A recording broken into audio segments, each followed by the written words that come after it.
Bonjour, aujourd'hui on va voir les paramètres de configuration du système de HIK Central Professionnel. Pour ce faire, on se rend dans l'onglet Configuration du système. Dans cet onglet Configuration du système, on a plusieurs sous-onglets. Donc le premier, Préférences de l'utilisateur, on peut par exemple nommer le site, comme ceci. Définir le premier jour de la semaine, ça c'est pour les calendriers, donc en général c'est le lundi. Par défaut, c'est le dimanche qui vient, donc n'hésitez pas à le changer au lundi, ce sera mieux pour la plupart des rapports, etc. Unité de température, degrés. Fonction associée au port du masque, fort heureusement, c'est plus vraiment utile aujourd'hui. Et ensuite, type de calendrier grégorien, je ne pense pas qu'aucun de nous ne changera ces options. Paramètres de congé, ça c'est très utile pour les contrôles d'accès, notamment des utilisateurs au système, ou des appareils de contrôle d'accès, ou encore pour d'autres subtilités ou options comme les paramètres de shift. On peut enregistrer les shifts directement des employés dans ce logiciel. Donc on peut par exemple créer des vacances. Par défaut, il y a les vacances de Noël qui se répètent tous les ans entre le 20 et le 29 décembre. Voilà, on peut en créer, en ajouter à souhait. Imprimante, on peut ajouter des imprimantes. Donc c'est celles de Windows qui apparaissent par défaut, donc il faut d'abord les ajouter dans Windows pour ensuite les voir apparaître ici. Modèle de carte, qui est utilisé notamment pour les visiteurs. Donc on peut imprimer des cartes avec une machine à cartes pour tous les visiteurs, par exemple, qui entrent dans un bâtiment. Donc on a par défaut deux modèles de cartes, où la photo s'affichera ici, nom identifiant organisation, et un modèle à l'horizontale avec un dos blanc. On peut par exemple en créer. Donc, nommer modèle 3.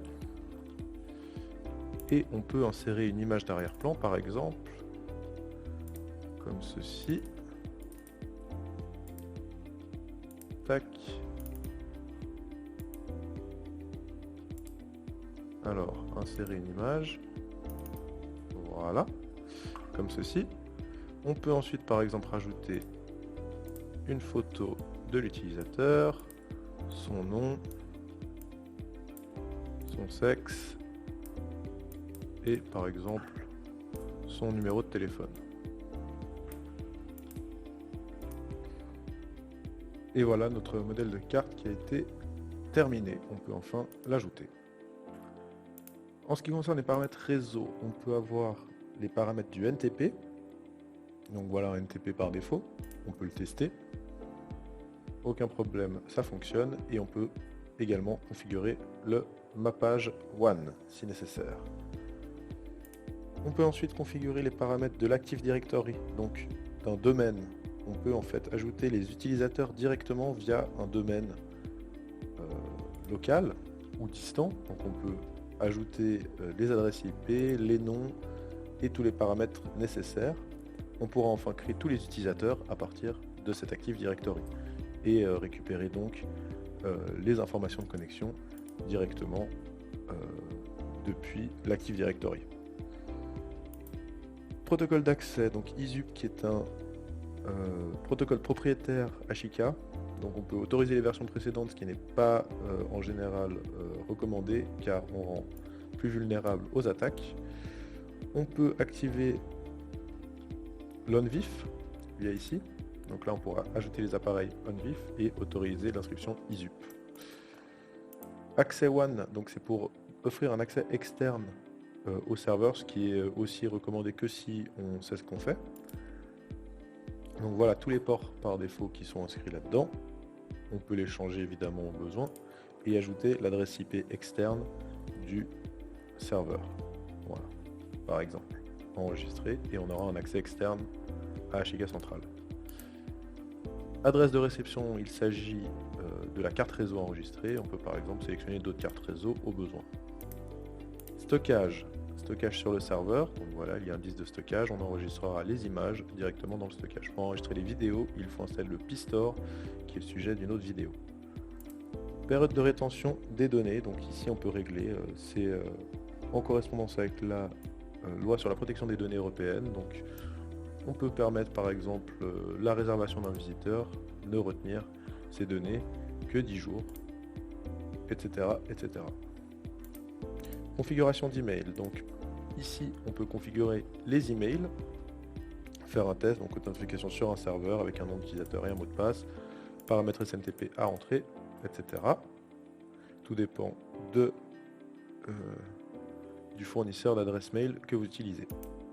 Modèle d'email, on peut créer des modèles par défaut avec les objets comme ceci, avec des paramètres dynamiques. Pareil dans le contenu, on peut utiliser tous ces éléments dynamiques là et joindre par exemple une image. Changer également la langue de l'email automatique.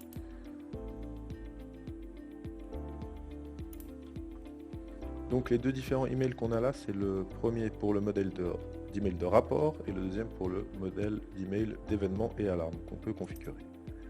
Dans l'onglet sécurité, protocole de transfert, on peut par exemple sélectionner HTTPS.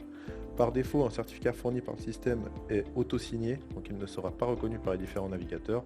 On peut également apporter son propre certificat à l'intérieur.